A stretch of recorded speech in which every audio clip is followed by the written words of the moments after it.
बिस्मिल्लाहिर्रहमानिर्रहीम। अस्सलाम वालेकुम दोस्तों, आज की नई वीडियो और नई अपडेट के साथ मैं आपकी खिदमत में हाजिर हूँ। आज की बड़ी अपडेट आप दोस्तों के साथ शेयर करता चलूँ। सरकारी मुलाजमीन के हवाले से बड़ी अहम तरीन ख़बर है। सरकारी मुलाजमीन के हवाले से ये जो ख़बर दी गई है, 10 जून को बजट पेश किया जाएगा, जिसमें सरकारी मुलाजमीन के तमाम तर मुलाजमीन की तरफ से एक बड़ा अहम तरीन पैगाम जारी किया गया है। उनका कहना है कि 10 जून को तमाम सरकारी मुलाजमीन के कायदीन, जिस तरह से रहमान बाजवा का भी ये बयान आया है कि तमाम सरकारी मुलाजमीन तैयार रहें अपना हक़ लेने के लिए।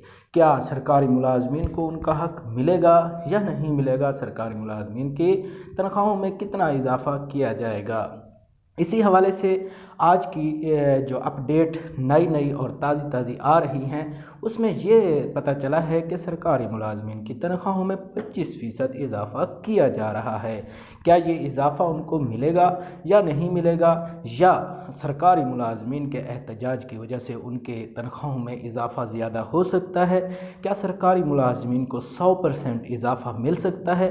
क्या सरकारी मुलाजमीन ऐसा करवा सकते हैं? इसी हवाले से इस चैनल पर हर किस्म की खबर शेयर की जाती है, ताकि आप दोस्त अपने तमाम तर सरकारी मुलाजमीन और कायदीन की हर खबर से आगाह रहें। आपको जो भी खबर मिलेगी इसी चैनल से ही मिलती रहेगी। आप दोस्त हमारे चैनल को सब्सक्राइब करें, ताकि 10 जून से पहले जितना भी सरकारी मुलाजमीन के हवाले से खबरें आती रहती हैं, आप दोस्तों तक पहुँचाई जा सकें। क्योंकि तमाम सरकारी मुलाजमीन के पेज अपडेट जो भी होती है या उनकी जो भी अपडेट नई होती है, तो हम सबसे पहले आप दोस्तों के साथ ज़रूर शेयर करते रहते हैं। मज़ीद इस तरह की वीडियोज़ के लिए हमारे पेज और हमारे इस चैनल को सब्सक्राइब ज़रूर कर लें। अल्लाह हाफ़िज़, अपना ख्याल रखिएगा।